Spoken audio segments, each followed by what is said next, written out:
Welcome to the FC podcast. We are very excited to partner for season 1 of this podcast with the prestigious FIFA Master Alumni Association, bringing you some exclusive insights from some of the brightest minds in the world of sports business.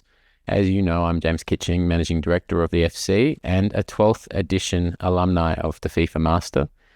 As part of this series, we'll be chatting with some key leaders and graduates from the FIFA Master from across the Asia and Oceania region, delving into their unique experiences and uncovering the secrets to their success in this dynamic industry of sport. And today it is an absolute pleasure to welcome Miss Ratu Tisha, who is the Vice President of the PSSI, or in English, the Football Association of Indonesia, and a 14th edition, if I'm not mistaken, alumna of the FIFA Master. Tisha, welcome. It's a pleasure for you to be here with us today.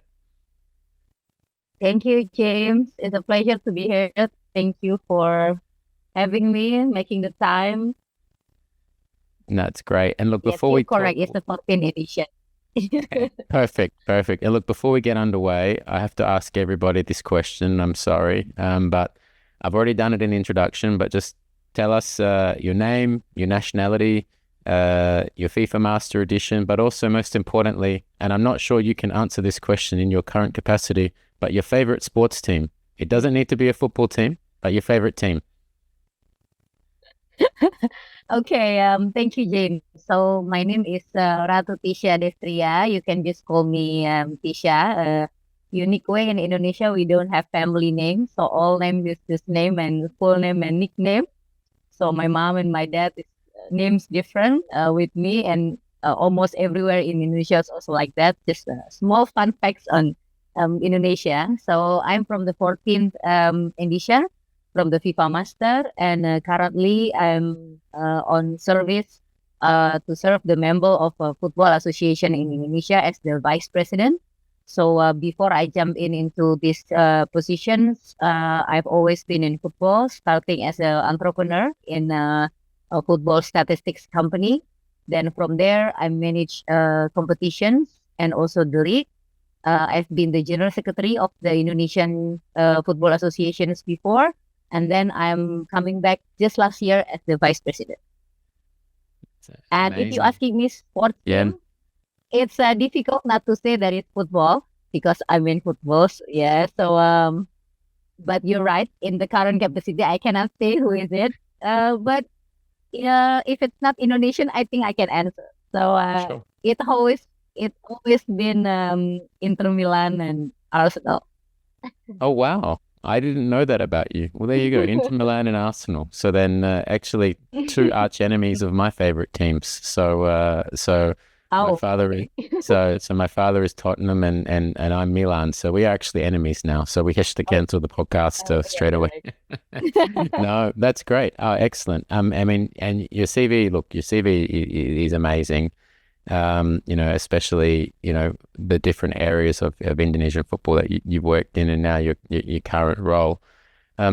Given your experience in sport, what motivated you to actually go and enroll in the FIFA Master? Because I think your career in sport would have happened with or without the FIFA Master, at least in my humble estimation. But what motivated you to enroll in the FIFA Master, and what are some of the key things that maybe you learned from the Master, which you now still apply in your daily life in football?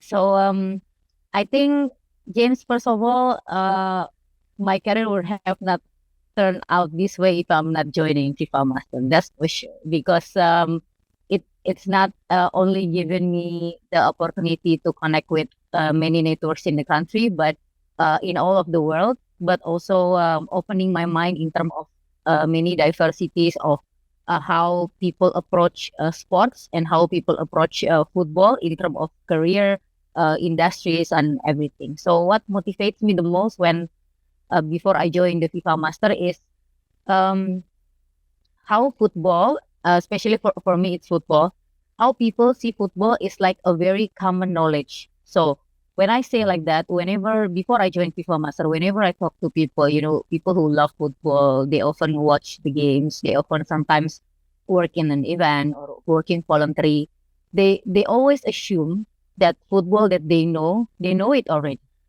So while me, I really want to know more. When you love something, you want to get to know more. Yeah, you just like you love someone, you want to get to know more about that person. It's the same. So for me, it's never been like a common sense. I never believed that this is just the way football I see it.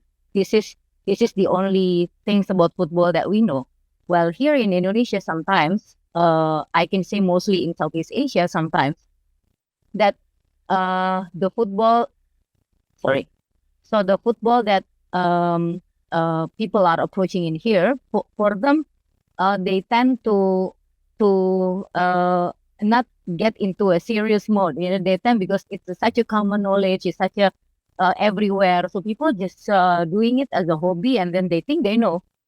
So that actually motivates me to know more about the football, and I actually did apply FIFA Master twice.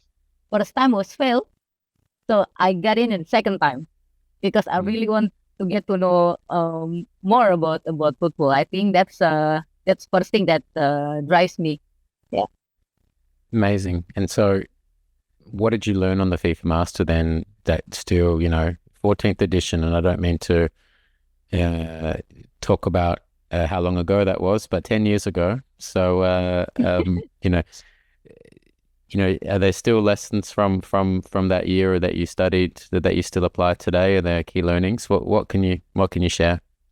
The key learning that I take the most from the FIFA Master is actually during the class in the first one, as a humanity on that one. So the fact that it's something that drive an industry can come from a very simple thing. So the visit at that time, I will still remember that we went to rugby school, and then we talk about how people invented rugby under the trees, and then they put it in the museum, and then 100 years later, it's because 50 years later, it becoming a sport, something that people can have a job from, something that can drive the economy. Is so fascinating for me.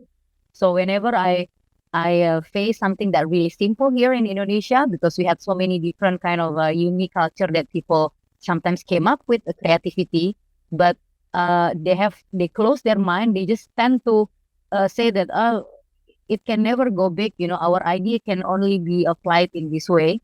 But I remember at my visit to rugby school at that time that football is also coming from here. It's not coming from the moon, and then you suddenly get the football top down. It's not. It's coming from bottom up.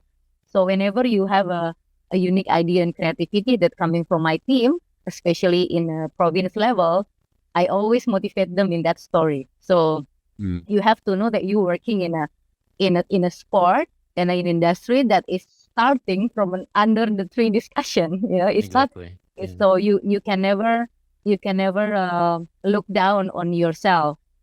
Just because we are Indonesian, maybe we're not yet in the World Cup, our sports industry not yet growing. You know what I mean? Like these things that the first thing that I'm still using it in my day-to-day motivation to build the team. Second one, I think the lessons during the management on how can you manage between the financial with the club. In the time in SD Abokoni when we learned on that one, I still remember our lecturer give us one sheet of a financial report, and then ask us to guess from which club is the financial report. I actually copied it, and then to train my teammates in the PS design, also in my company, because to align it to make some regulations and also policies regarding a club, and then how you can maintain it with all the financial matters is also one of the big takeaways. And another thing from Neuchâtel, that's my biggest takeaway, because I'm in a regulatory body right now. So if I haven't exposed to many of those regulations, even though it was a lot, I thought now when I in the position where it's a regulatory position, I know that the one that we have learned in the FIFA Master is not as much as what I have to deal right now. Yeah, absolutely. So, yeah. That's fascinating. I mean, and that's a great it's a great segue to the next question. I love that you took your experience from the management module and you now implement it, the same exercise inside Indonesia. That's amazing. But, like you said, you're the vice president of the association now, and, these days associations have so many regulatory responsibilities and requirements, as well as the management and business requirements and the communications and humanities requirements, etc. So what does your day-to-day look like? I mean, I guess every day must be very different for you in terms of what you do and how you run the Football Association. Well, so I would say it's divided into two big parts. So the first one is always about the members. So almost every day I spend time with, so in total PSSI has 1,600 members on average, so in and out. So it means clubs, and divided into clubs and professional FA. So the Provincial Football Association, there are 38 right now. Before we have 34. And so the almost 50% of my day-to-day activities as the vice president is actually talking to the members. So some of the members had a different case and different scenario, and mostly in Indonesia is about the geographic domestic situations.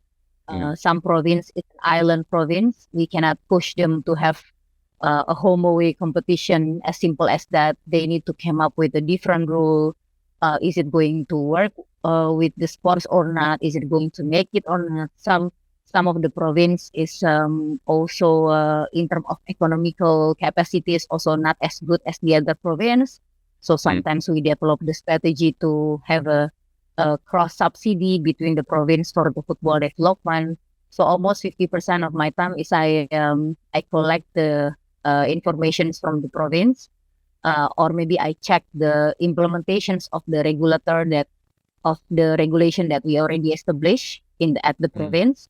So how can we make it better? Even so, even it's 24 hours, and one day I can only maybe talk to 3-4 of them, and tomorrow different again. It's so many. So sometimes I couldn't reach them all as well. So I think the being in the positions of the executive committee and especially as the vice president, being the bridge of what your member needs is very crucial. That's one. The second one is of course in terms of monitoring, because as the vice president is not really you're into the, not as general secretary. When I was general secretary, maybe I get only 3 to 4 hours sleep every day. So in the vice president, relax a little bit. Yes, because football never sleeps, huh? But yeah, I do. So it's not a standby positions, but to check on the implementations of the regulations. And in football, we don't know. There is always a case every day. So either it's linked with international, either it's linked with this. So the 50% is mostly monitoring. However, nowadays, almost once a week or maybe once every 2 weeks, I gotta spend times also for spreading the football outside of the football family only, because the exclusivity of football in Indonesia is very strong. So now I'm trying to bring university component into it, to broaden the football perspective as well. It's not only owning by the one who doing football, and as well as talking to the international partners. Yeah. Amazing. I mean, one of the questions later, but I'll ask it now because you touched on it, is about stakeholders. And could you just clarify that again? You said 38 provincial associations and then 1,500 members or so in terms of clubs. Is that right? Like that's so many different stakeholders you need to deal with on a daily, weekly, monthly, hourly basis. How do you manage the relationships with so many? Because I imagine it's not just rich clubs or rich associations. It's the whole spectrum of football. How do you manage the differences between the stakeholders and especially when PSSI believes it needs to do this for the best interests of Indonesian football, but maybe the stakeholders have their own interests. And then inside the stakeholders, inside a provincial association, for sure, the stakeholders are extremely different again as well. I mean, that's fascinating. That's so many, because everyone that we've spoken to in the leadership position, they have their stakeholders and they're very different, but that's the biggest number we've heard for sure. So you're winning you're winning that battle. How do you manage and how do you keep track of those relationships and deal with the issues? I have always a rule of like a football. I have a rule of 11.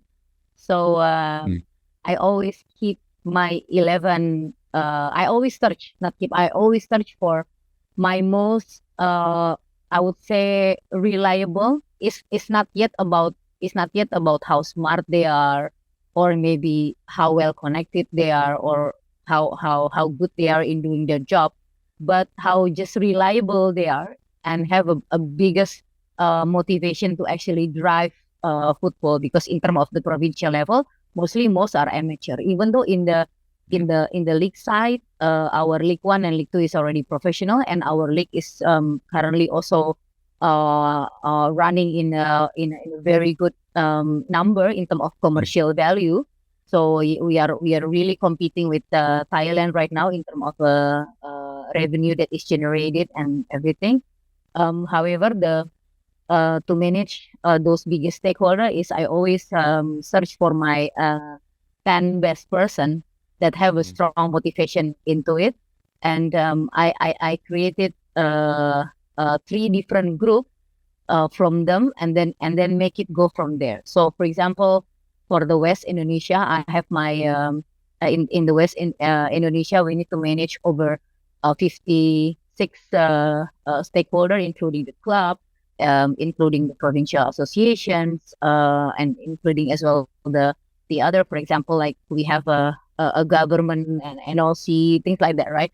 So the thing outside our member, I will manage it myself with my 2 other team, but the other one, I will deploy them, and then I will have to arrange it a regular visit to that. So first of all, you really need to build your team, and then you need to determine the number. For me, it's not going to be always more than 10, because just a rule of thumb of leadership that we have learned, people can only manage up to 12 people. Maybe if you have to manage more than that, you will need to have a building team to then manage again. So I always keep that in mind. So whenever we have a strong idea coming up, and I can identify some most reliable person in that province that's going to be joining in my team. In terms of indirectly, James, it's not like you given position or no. It's just someone who, you can count on him or her whenever in that region if you came in. So you always only came in a support basis. That's my first trick. So get your 11 people. And the second one, you always have to do a face-to-face visit meeting. Always. So one time, I even need to fly to a province called Mountains of Papua. Is one of the new province. So it has established a new provincial association, and I flew there with my EXCO member to set up the provincial FA there. So I need to be there personally, because it's a new one, even though the journey from Jakarta took us 7 hours. Wow. It's like going to Dubai. Yeah. And then it is small within all of the mountain, and and I can only be there for a day. The next day I need to go back, but you really need to plan a face-to-face things so that everything can run smoothly. My guess is only for maximum 6 months. If you don't send someone to visit them again face-to-face, or maybe be there yourself, things will get will get stuck. So you have to have a regular. It might be different with Europe or maybe with the others, but I think it's a common trick. Even though maybe in that other side of the world, outside Indonesia or outside Asia, face to face is always a good one. That's why every time we have a chance, FIFA Master, right? Like our FMA we will always organize face to face meeting, because just once in a while it will makes the connections even better, right? Even it's only once a year or once in 2 years, whatever. So it's the same concept.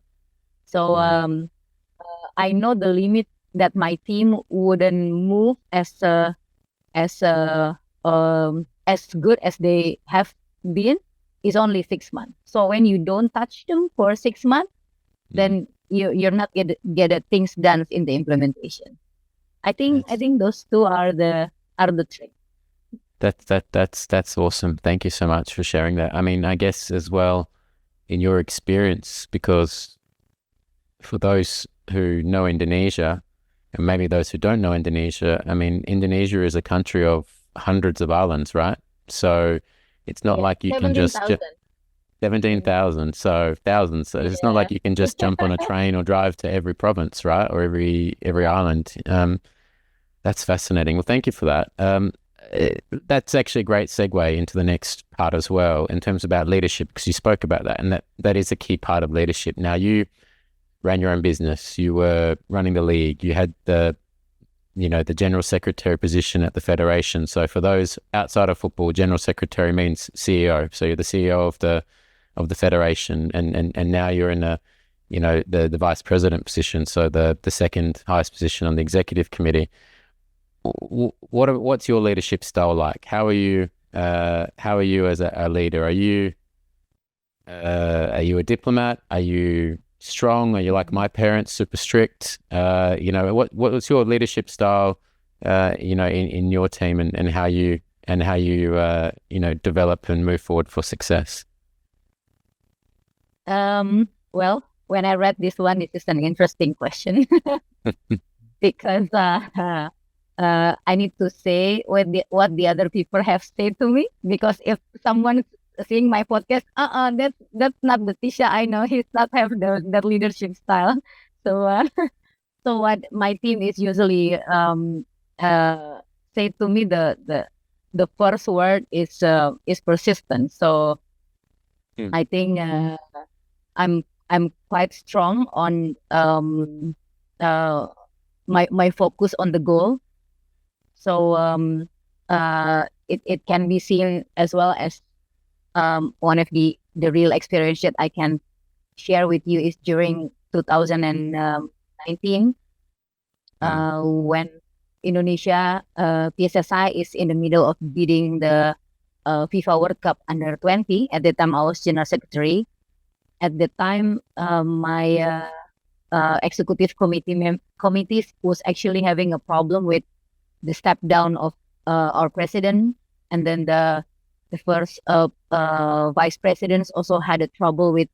At the time, we are also connected with the police and everything. There's some cases as well. Second president stepped up as the acting president at the time and order us to slow down, just take things slow, running whatever we can run, just to survive the football. We don't do anything crazy, we don't do anything sophisticated. But at that time, I was like really, I wouldn't say sure, but I think that this is the moment that we have to do something. If you are down in a very limited and bottom positions, we have to ask for help, and the help that we need to ask is FIFA. But we need to prove our competence first to FIFA. So we need to go through this bidding. So I quite insisted on that bidding process, and with the help of my executive committee, with all of the support from them, then we go run through it, even though it had a very, very limited resources, and many of my team was pulled out actually that time, because they didn't believe that we can finish all of this document with the bidding, with the renovations, with things like that. So I think the first thing is I'm quite I really hate to lose. So for me, I said to one of my national team, I don't know if you feel how do you feel if you're playing against Malaysia, Singapore, or someone from Southeast Asia, and then you lose, versus if you play against Argentina, or if you play against Brazil, or if you play against Japan, and then you lose. The answer I got from most of my players in my national team is they said, if I lose against a Southeast Asian team, I would be very devastated. But if I lose against a world champion, or maybe the other one that's high rank, for me, it can be accepted. I told them, for me, it feels the same. Yeah, totally. I can never, get over that kind of thing, and that needs to be, inside all of the management and players, so you can drive and you can motivate them more. So I think my leadership style is quite strong on that one. So yeah. Even though my the second one is I used to have this kind of say that if translate is like this. It's not in Indonesia. It says tidak kasar tapi keras. It means it's not violence. It's not violence, but it's strong. And the second one that tidak lemah tapi halus, and it's not weak but soft. You know what I mean? Yeah. So if you're being soft, it doesn't mean that you're weak. If you're being strong, it doesn't mean that you're going to violence. I think that's sort of the leadership style that all of these years I've been always. So I can be very strict, but half an hour later, when people call me, and I will be always listen to them, soft spoken and listen. But when we decide something and you want to go for it, there is no excuses for that. Fair enough. No. Look, I think that's fascinating. It's a great insight into your personality as well, and that's one of the challenges, isn't it? Working in a federation where perhaps hasn't had the sporting success that that the bigger ones around the world have had, and changing that mindset. And again, that's a great bridge to about what I'd say the second last thing we'll talk about is success. So for you then, in trying to, instill this mentality as part of your leadership style, but, for you or for PSSI, what does success look like? And how do you measure success? And success doesn't just mean sporting success. It could be many different things, as you know, but what is success to you? To me, is success. To me is how much and how big of an impact from your creations or from your leadership to your surrounding. That's for me. So the first thing that I will measure whenever I'm doing something, either on running a business or here running the federations, of course, with the guidance of my president Eric Thoyer, is how much of an impact of goodness that we can spread to our members, spread to the persons around us. So is it 1 million person? Is it 2 million person? Is it only 200%? If yes, how big of an impact we can make a better life in general, or a better opportunity. So, for example, when I was running the league, my first take for the measurement is always how much is the economical impact indirectly and directly that I can create it from this one to the city, to the universities, to the citizens surrounding it. And when we created the development, also the same.